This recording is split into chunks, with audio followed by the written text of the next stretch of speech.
Bueno, pues esto lo hemos visto durante todo el Congreso, ¿no? Lo importante que es el compartir conocimiento, trabajar todos juntos, ¿no? Y esto ha sido un ejemplo de trabajo de muchos años, de conocimiento entre todos, pero sobre todo nace de las familias, ¿no? Y nace de cómo nos enseña, ¿no? Una criatura cuando nace en el seno de una familia y el día a día pues realmente impacta, ¿no? Impacta y realmente aprendemos a marchas aceleradas e intentamos además pues crear movimiento asociativo, buscar sinergias y trabajar conjuntamente, ¿no?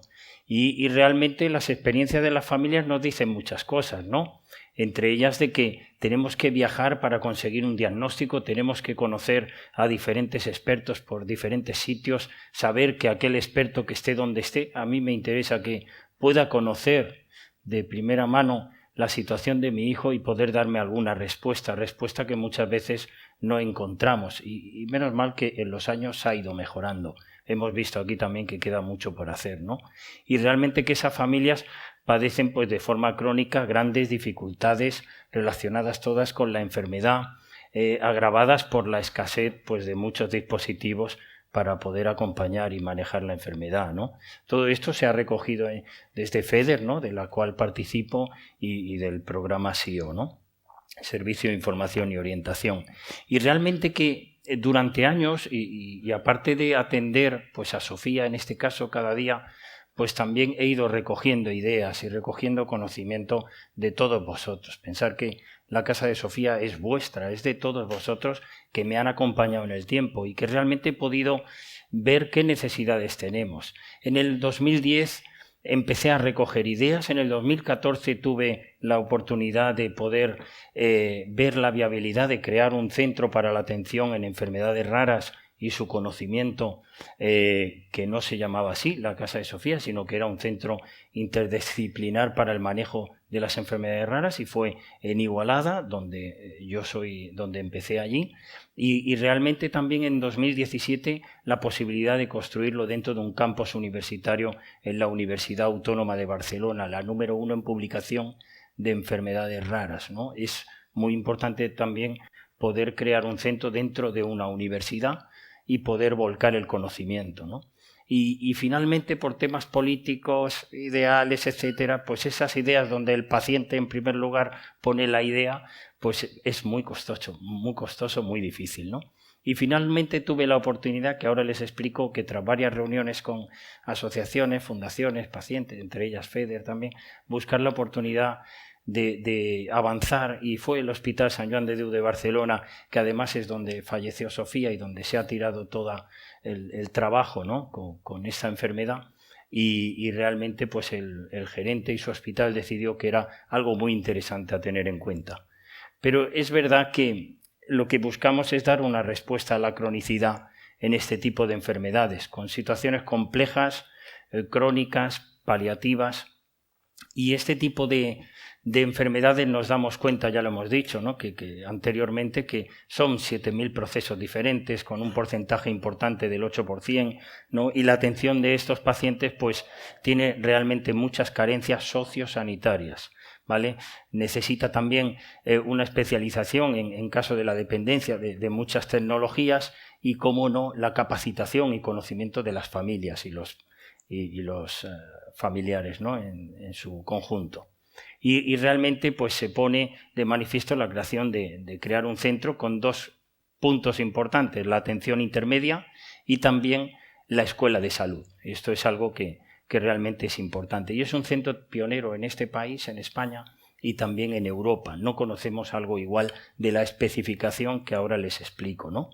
Para llegar a ese centro que ya está abierto, pues realmente ha habido varios procesos, ¿no? Es verdad que cuando yo llegué al Hospital Sant Joan de Déu en el 2020, en plena pandemia, sabéis, la pandemia nos ha servido para pensar, para darle vueltas a las cosas, no solo personales, sino también profesionales, y ver cómo avanzar, ¿no? Y realmente que en plena pandemia me junté con el hospital y pude ver que también había una idea en el hospital de crear un centro para la atención paliativa de este tipo de pacientes, crónica y complejos. Y aunque el proyecto de la Casa de Sofía que yo escribí era muy amplio, que era para la atención de todas las enfermedades raras, sí que había una particularidad y coincidía en un punto importante pediátrico que se pudo llevar a cabo, con lo cual firmamos acuerdo y se llevó esto adelante. Y es verdad que la fuerza política es importante. Tuve también la oportunidad de reunirme con las diferentes fuerzas políticas del Parlamento de Cataluña, uno por uno,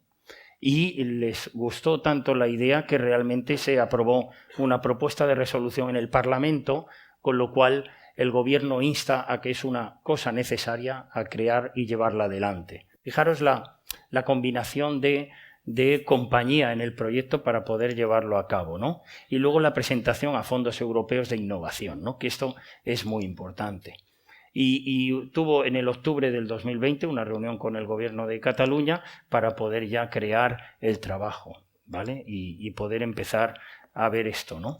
¿Qué tiene de magnitud este tipo de enfermedades que nos llevan, ¿no? a cabo? Pues son 7.000 enfermedades, 300.000 en Cataluña, más o menos, 3 millones en España, y que realmente afecta a la cronicidad, un 70-80% de niños, y que en el hospital solo de Sant Joan de Déu, como impacto que tiene realmente en este año, ha visitado unos 24.000 pacientes con enfermedad minoritaria pediátrica, pues fijaros que ocupa un coste del 45% medio, ¿no? Si vemos el ámbito pediátrico en su volumen, con enfermedad minoritaria, es una población muy vulnerable, pluripatológica, la tratan equipos multidisciplinares y luego tiene una gran cronicidad y también de una alta dependencia. Si tenemos también un ejemplo de una familia que nos concede esta oportunidad, pues Ariel, por ejemplo, con una enfermedad minoritaria, pues es prematuro en 24 semanas, con una displasia broncopulmonar,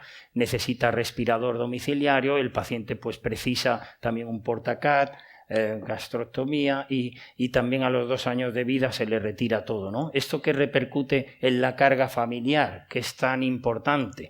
La carga familiar es que la madre pues deja de lado su trabajo, pide una excedencia y realmente su ocupación en la criatura, que nosotros lo hemos vivido todos los que tenemos estas situaciones, es que se multiplican las 24 horas del día por 7 días a la semana, 365 días, ¿no?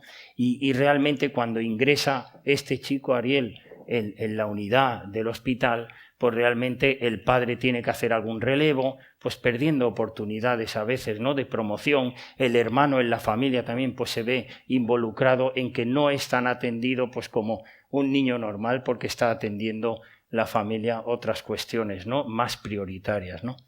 Y aquí se han juntado 3 centros importantes, el Hospital Vallebrón de Barcelona, el Hospital Taulí de Sabadell, ¿vale?, y el Hospital Sant Joan de Déu, donde son 3 centros importantes que visitan a muchos pacientes de diferentes lugares y que la casuística es muy importante. La N se aumenta con esta información y que ven muy necesaria la colaboración entre ellos. Hablamos de colaboración, nada de ego, sino colaboración entre todos para poder llevar a cabo esta experiencia pediátrica. Y realmente son unidades de referencia, centros de servicio de unidades de referencia. En Cataluña son unidad de expertesa clínica, pertenecen a la European Reference Network, o sea, estamos hablando de centros muy importantes en España, ¿no? Y la fase 1 pues ya se lleva a cabo pues con los 3 hospitales fundamentalmente. ¿Y dónde va la población diana? Pues son pacientes que realmente se fijan aquí en crónicos, complejos y paliativos, pacientes de una alta complejidad, ¿no?, y que necesitan una atención compleja con muchas necesidades. Si vemos un poco la visión de un programa de este tipo de paliativos, vemos que en Cataluña, por ejemplo, pues no se llega a todas las zonas, esto como ejemplo, ¿no?, y no se puede atender a tantos pacientes como se quisiera. Y quizás un centro de este tipo podía dar esa diana para poder ayudar a este tipo de pacientes, ¿no? Y bueno, y que realmente, pues si vemos la demanda social que realmente nos ponen de manifiesto las familias en su conjunto, pues es que requerimos de una atención integral a esta cronicidad, capacitar a las familias y sobre todo muchas necesidades sociales. La propuesta se convierte en una realidad. Voy corriendo, no sé si voy yo a tope. La la propuesta pues se convierte en una gran realidad porque ya pues está en marcha, desde diciembre se inauguró y es un centro que da respuesta a dos necesidades muy importantes, ¿no? Ese centro de atención intermedia para atender esa cronicidad en casos especiales y también la escuela de salud, capacitar a las familias. Aquí en el centro de atención intermedia se hace la gestión de la enfermedad, el manejo de síntomas, la capacitación, acompañamiento en el final de vida, sobre todo porque hay un apartado que lo explicaré, ¿vale? Y el soporte al duelo. Y aquí, como ven también, pues el poder ayudar a las familias y al propio paciente en todo lo que es un respiro o paliar el impacto y las consecuencias emocionales con los payasos o los perros, ¿no? Que dan una terapia importante y en el que el niño y su entorno pues es feliz, ¿no? Tenemos también un gimnasio rehabilitador, sala de terapia polivalente, sala hidroterapia y sala multisensorial, ¿no? Zona de juegos, claro, todo esto no se puede obviar, es muy necesario para ellos, ¿no? Y hay un espacio también para el jardín de la memoria y luego también un huerto, o sea que les enseñaré después una foto. Algo muy interesante de este centro es que tiene un soporte a consultas de pacientes. Existe una telemedicina donde se comprueba toda la situación en el cuidado paliativo, ¿vale? De cómo están esos pacientes monitorizados y remotamente, ¿no? Y hay una predicción de todas las descompensaciones que va habiendo, ¿no? Y en la escuela de salud lo que se intenta es capacitar, porque muchas veces las familias necesitamos conocimiento, ¿no? Y que nos enseñen, no aprender a marchas forzadas como muchos de nosotros hemos aprendido, ¿no? Y capacitar para mejor funcionamiento, dotar, compartir, toma de decisiones y la búsqueda de mejoras. Y aquí hay una cosa importante también que se da en la Casa de Sofía y es que el paciente y la familia es lo importante, es el centro. Esto sí que es verdad que muchas veces se llena la boca, es que los pacientes es el centro de... No, esto es el centro de verdad. Y yo creo que esto es muy importante decirlo, porque es una realidad. Aquí en la escuela también hay, en la Casa de Sofía, hay aulas y espacios de simulación, con lo cual cuando el niño pues tiene una situación de mejora, pues va a una sala que está contigua donde simula una habitación de casa y le enseñan a poder atenderlo en casa cuando lleguen en su momento para cualquier cuestión, ¿no? Y lo que se trata es de ganar todos, el paciente, el cuidador, la institución, ¿vale? Y un aprendizaje por igual.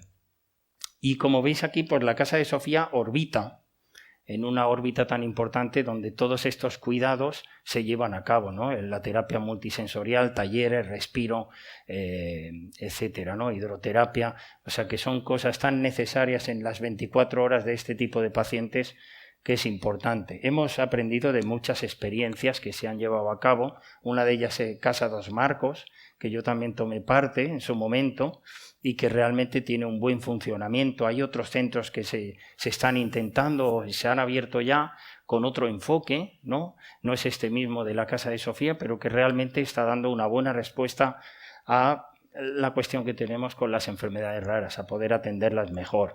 Aquí ven ustedes también, pues la Casa de Sofía es el punto 1. Si vemos Barcelona y sus alrededores, pues los hospitales están relativamente cercanos, tanto Partaulí como Vallebrón, como Sant Joan de Déu. Está muy cerquita de Sant Joan de Déu.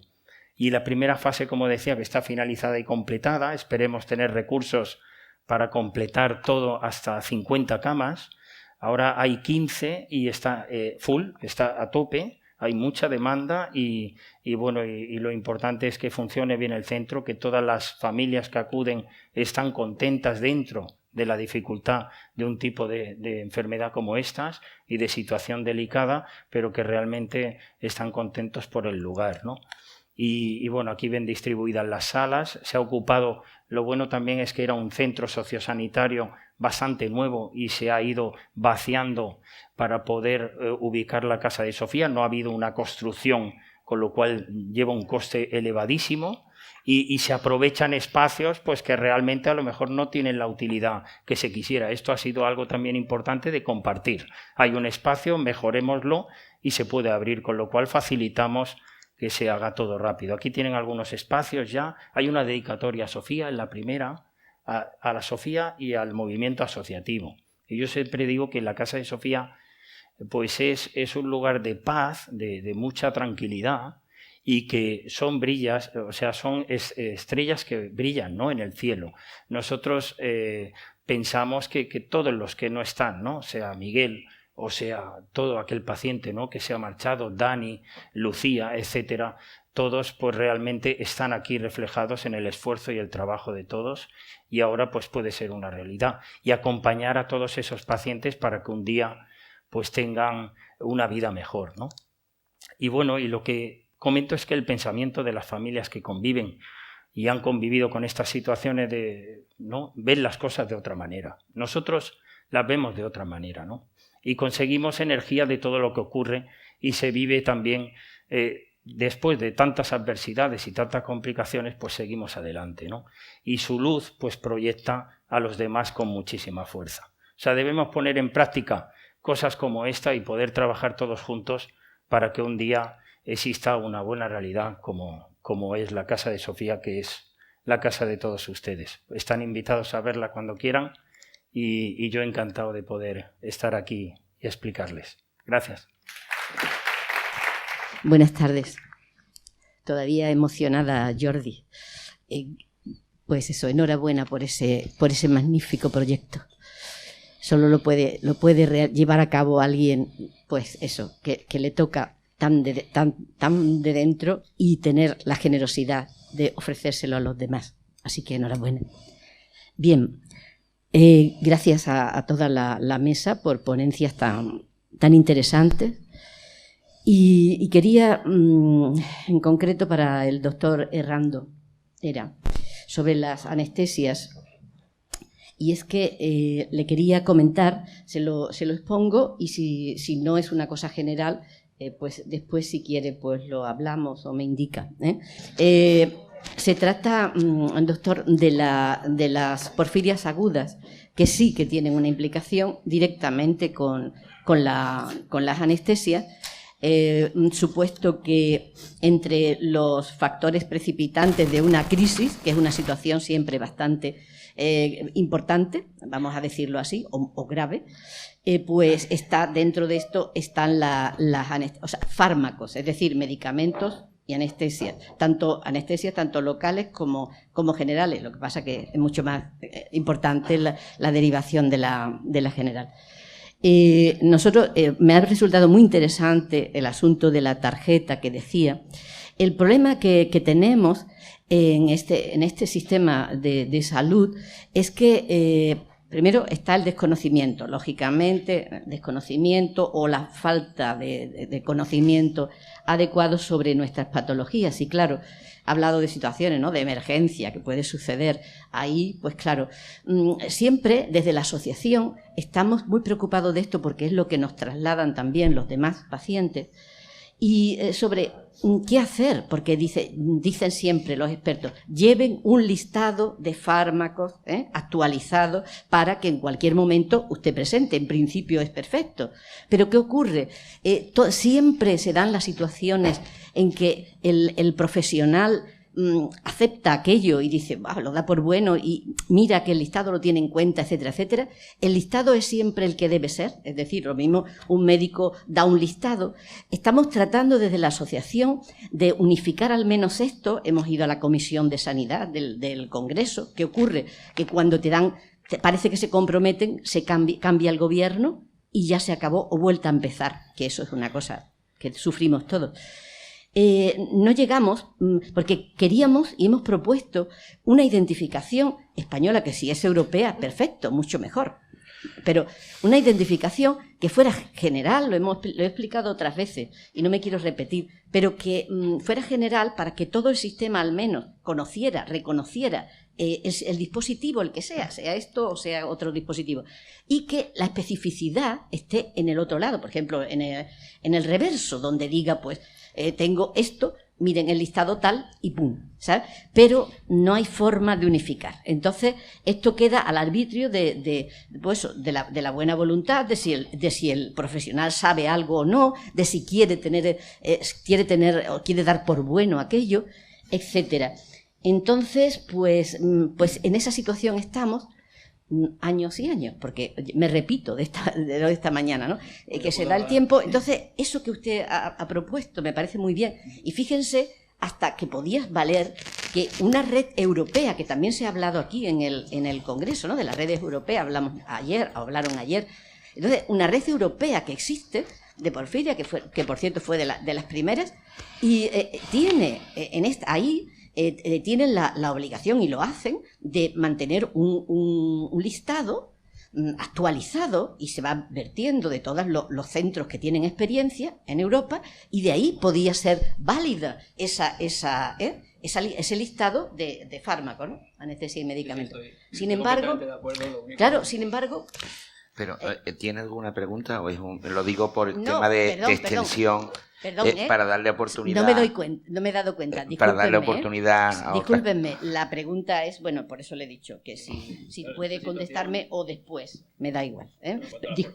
Pido perdón. La ventaja que tiene el sistema que nosotros estamos haciendo es que el acceso a través de Internet es inmediato. Pero sí que es cierto que es una base de datos que no es oficial. Es una base de datos de un grupo de trabajo de una sociedad científica, que no deja de tener valor. Probablemente más porque otra de las cosas que hacemos con las enfermedades raras es actualizar las recomendaciones periódicamente. Con lo cual, por ejemplo, en el caso de las porfirias, me imagino que estará pensando en la utilización como inductor anestésico del pentotal sódico. El pentotal sódico ya prácticamente no se utiliza.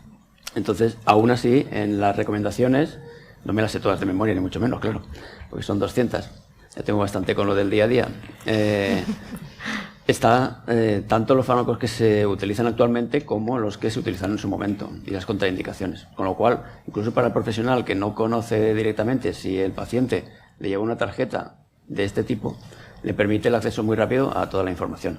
No sería exactamente lo mismo, porque lo ideal sería pues una tarjeta electrónica que recogiera la información, que se pudiera leer en un ordenador, etcétera, etcétera. Pero por otra parte, desde el punto de vista administrativo, en cuanto a las administraciones públicas, desconozco absolutamente si hay alguna iniciativa al respecto. Yo creo que no. No están para cosas más importantes, como todas las que se han contado aquí en las ponencias. Me imagino que para este tema tan concreto de la anestesia, pues quizá en el año 2050 o más allá nos encontremos algo. Pero vamos, desde el punto de vista práctico, yo creo que este tipo de acceso es ideal. Y el papel de los pacientes, como he dicho que el paciente tiene que participar, es decirle al médico anestesista cuando esté en la consulta de anestesia o en la urgencia. Entonces se suele hablar con los familiares, que su familiar o el mismo paciente tiene esta enfermedad y que con esa referencia puede hacer una búsqueda rápida y en menos de 5 minutos ya tiene toda la información pertinente. Porque no hay que olvidar, igual me estoy extendiendo también, que los pacientes, la mayoría de pacientes con enfermedades raras se pueden anestesiar exactamente igual que el resto de pacientes. Solo algunos tienen algunas peculiaridades al respecto. Solo algunos tienen algunas... Hola. Yo no lo he cortado tampoco, no he sido. Decía que solamente algunos de ellos tienen algunas peculiaridades que tenemos que tener en cuenta, pero la mayoría de pacientes se pueden anestesiar como cualquier otro paciente que no tenga la enfermedad. Muy bien. ¿Había por ahí otra pregunta? Sí.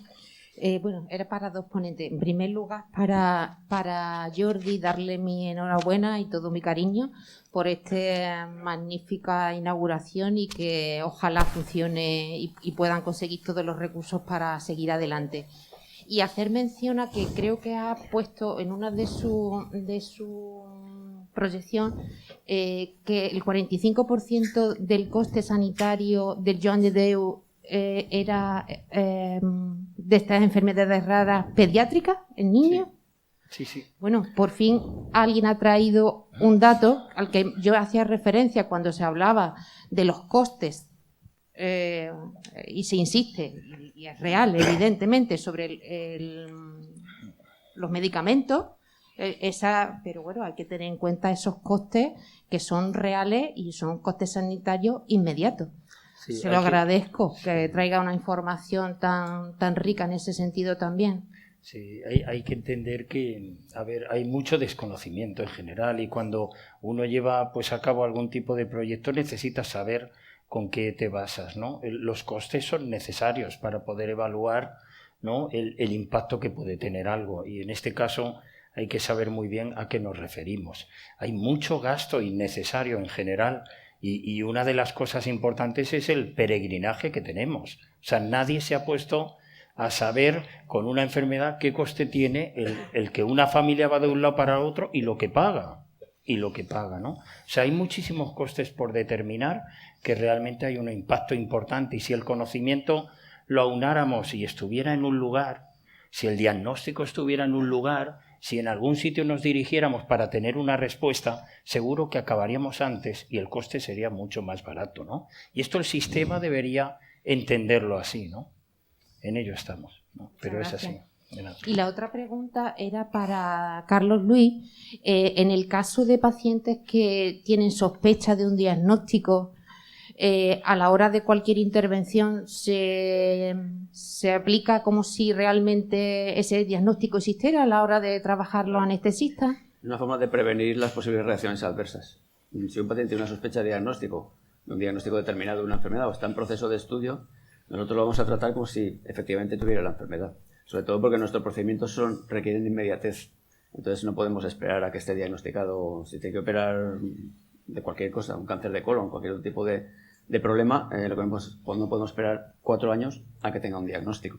Entonces preferimos tratarlo como si de hecho tuviera esa enfermedad que no como si no la tuviera, evitando los fármacos o los procedimientos que vayan a producir perjuicio. Gracias. No. Muy bien. ¿Alguna otra pregunta? No sé cómo vamos de tiempo, yo creo que bien, ¿no? Es que yo quiero preguntar también. Jordi, me ha gustado mucho tu ponencia, porque yo he sido responsable durante muchos años de la unidad de hospitalización domiciliaria de mi hospital. En ella todavía hemos llevado también niños, hemos llevado niños pediátricos con enfermedad neuromuscular, con respiradores a casa, que llevan años en el hospital. Echamos en falta esto. Sí. Pero yo tenía varias preguntas. Primero, tú ya lo has comentado, hay una inequidad tremenda, no solo en la autonomía, sino que en la propia Cataluña. Tú has comentado, a mí me ha parecido, que hablabas de enfermedades raras y de paliativos, con lo cual la proyección de camas que veo tiene un riesgo evidente, que es la saturación en poco tiempo, teniendo en cuenta además que está en la pirámide de Kaiser, que está arriba en todo. Con lo cual, no sé, he visto que ya estás empezando a colaborar con otros centros y no sé el tiempo que vas a poder dar respuesta. Yeah. Y por otra parte, me ha llamado mucho la atención, has puesto en marcha la telemedicina, has puesto en marcha la consultoría, pero no he visto que tengas visto que no lo sé, una hospitalización a domicilio en la transición desde el ingreso del paciente y la familia hacia su domicilio. Y quería que me comentaras. Bueno, primero yo no he puesto ni la telemedicina ni he puesto, sino es la colaboración de todos, ¿no? Y la necesidad. Y hablamos claro que sí, que cuando hablamos de un modelo nuevo y de poder, sobre todo, eliminar el que el hospital está saturado con muchas cuestiones, ¿no? Una planta de un hospital en una situación con esa situación de ese paciente que lo está conviviendo, yo lo he vivido con mi hija, ¿no? O sea, es unos horarios, una atención, pasar médicos, enfermera, ahora esto, o sea, es un caos. Visitas regularizadas. Aquí la casa de Sofía es muy diferente. Y luego no es el hogar, no es tu casa, porque tu casa no tienes un ambiente adecuado a las circunstancias, en un momento puntual sobre todo, y luego, ¿qué cuentas? Cuentas con un gran equipo paliativo que no te puede atender en todos los momentos porque no llega, ¿no?, a casa a atender las cuestiones. Con lo cual, la casa de Sofía es un lugar intermedio, no es ni el hospital ni es tu casa, sino es algo diferente. Y también en esos procesos tan delicados en el que el paciente marcha, ¿no? Son sus últimos días de vida. Hay muchas familias que no quieren, ¿no?, que eso ocurra en casa. Es muy diferente a una persona más adulta, ¿no? Es diferente la circunstancia. Con lo cual, en ese centro de la casa de Sofía, pues se les enseña. Lo que hablamos y lo que comentas es que hay que replicar ese modelo en todas partes. O sea, no se trata de que como se ha creado esto, ahora está saturado. Mucho mejor que se sature.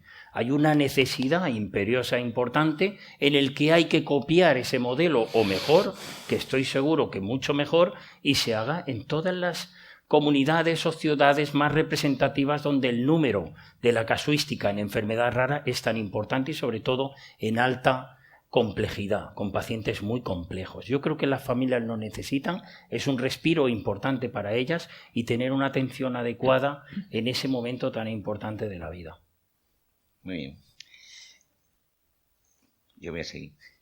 Belén, dentro de lo que comenté en tu presentación, algo que tú como línea de investigación estás hablando de la medicina, el tratamiento personalizado. Y en concreto hablas de las chaperonas farmacológicas, que a mí me gustaría que no lo has comentado, pero sí me gustaría que lo comentaras aquí. ¿Y qué crees tú que va a ser el futuro de ese tratamiento personalizado? Porque yo creo que es altamente atractivo no solo el diagnóstico. Si te quedas con un diagnóstico y no tienes una perspectiva de tratamiento y más de un tratamiento personalizado, eso te da mucha esperanza, tanto a las familias como esperanzas terapéuticas. Uh-huh. Bueno, gracias por la pregunta. Como sabéis, hay dos objetivos a nivel mundial en investigación en enfermedades raras. Una es mejorar el diagnóstico y llegar a un diagnóstico lo más rápido posible para poder aplicar terapias personalizadas, y otra es el desarrollo de terapias. El desarrollo de terapias está avanzando vertiginosamente, y una de las posibilidades terapéuticas son chaperonas farmacológicas. Chaperonas farmacológicas son pequeñas moléculas químicas que se eligen de forma específica utilizando búsquedas en librerías de compuestos que de forma específica ayudan a algunas proteínas que están defectuosas a tener una actividad, a conseguir tener una actividad normal dentro de las células. Nosotros llevamos trabajando muchos años en chaperonas farmacológicas, son específicas de mutación, por eso es tan importante conocer el gen y la mutación, porque no todas las mutaciones responden, y trabajamos de una forma transversal en varias enfermedades metabólicas para intentar identificar estos compuestos. Muy bien. Gracias. Neboa, que voy a terminar aprendiéndome tu nombre. También te quería preguntar, tú has hecho una reflexión de un proyecto que me parece tremendamente válido, con muchos grupos, en la cual se han sacado unas conclusiones. ¿Y después qué pasa? ¿Qué piensas tú que nos puede aportar o qué aplicabilidad va a tener? Bueno, porque me ha llamado la atención los partidos políticos, pero después no se ponen de acuerdo. No. Después no llegan a un pacto cuando están discutiendo ellos mismos en una mesa de trabajo. Sí, es curioso eso, porque sí que tienen También voluntad. me ha llamado y perdona mucho la atención dentro de las cosas que tienen fácil factibilidad, y es la comunicación médico-paciente. Esa de las cosas más difíciles que hay. Y si hablamos de enfermedades raras ya multiplicamos por 10. Entonces me ha llamado mucho la atención. No sé si había, qué tipo de profesional sanitario había, y sobre todo mi pregunta es, después de esto, ¿qué? ¿Y ahora qué? Eso. Claro, nosotros podemos llegar a donde podemos llegar, y era un poco poner en común el conocimiento de distintos agentes del sistema, ¿no? Porque algo importante es que en un paciente, y más si es pluripatológico, todo el sistema está involucrado, o sea, desde un abordaje multidisciplinar a nivel hospitalario, a nivel sociosanitario, dentro de los hospitales, incluso de las consejerías, sociedades científicas implicadas. O sea, es importante que todos piensen y ayuden a identificar cuellos de botella y soluciones de mejora.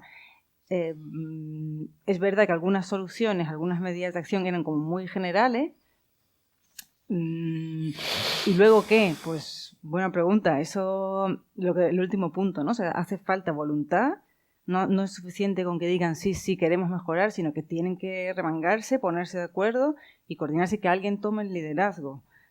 Tenemos un problema, ¿no? De la descentralización. El ministerio puede llegar hasta donde puede llegar, y con la actualización de la estrategia, bueno, pues pueden mejorar muchos puntos, pero claro, hace falta financiación, hace falta liderazgo, que alguien tire de todo, y luego es un abordaje muchos prismas diferentes son los que influyen en mejorar la vida de los pacientes y también el acceso a los fármacos. Yo espero que sigáis haciéndolo, porque yo creo que es la única forma de que realmente a otros niveles, que no son los niveles que estamos aquí en este momento, tomen conciencia de lo que tienen que hacer.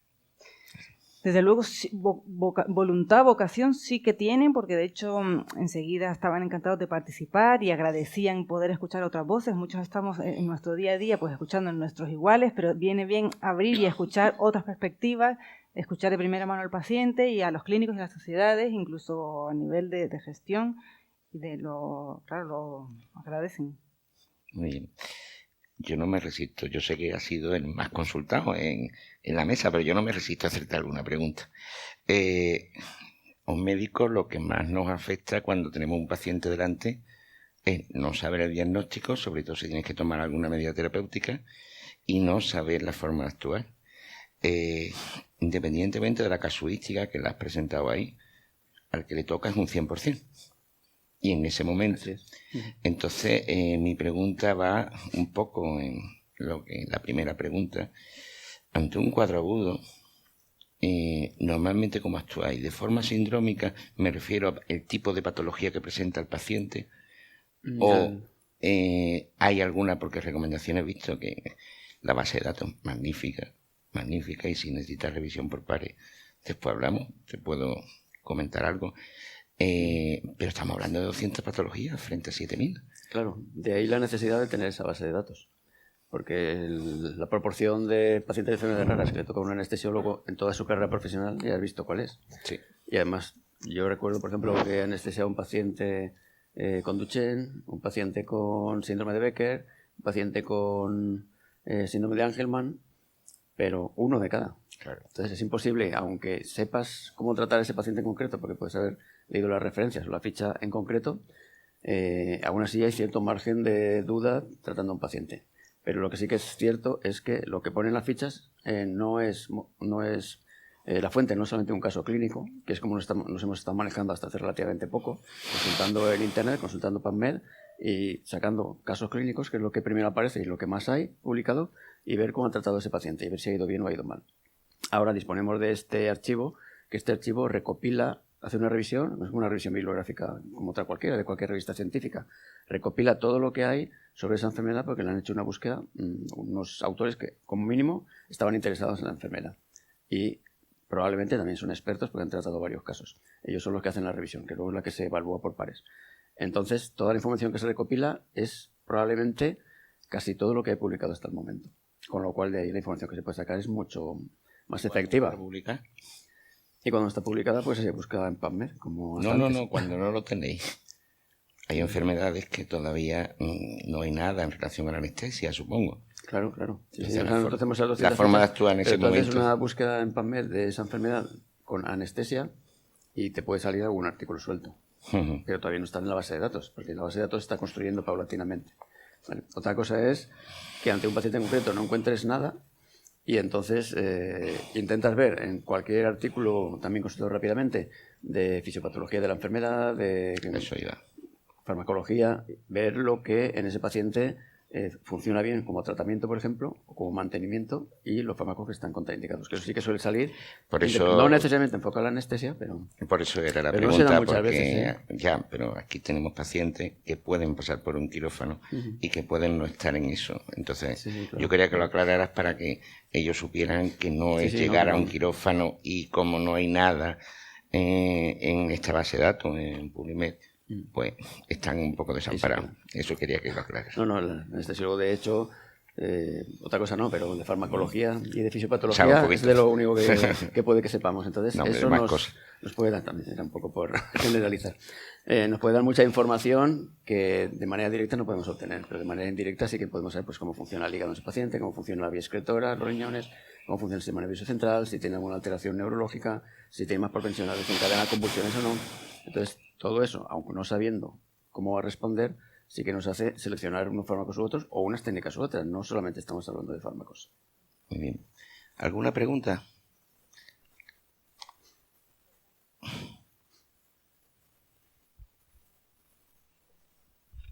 Era para la doctora Belén. Saber si me podía dar si conocía o si puede dar alguna respuesta, ¿por qué existe esa diferencia en el nivel de cribado neonatal que se hace en las distintas comunidades? ¿Formación ¿Tema económico? ¿Capricho político? ¿Cuál es, si conoce el motivo de esa desigualdad?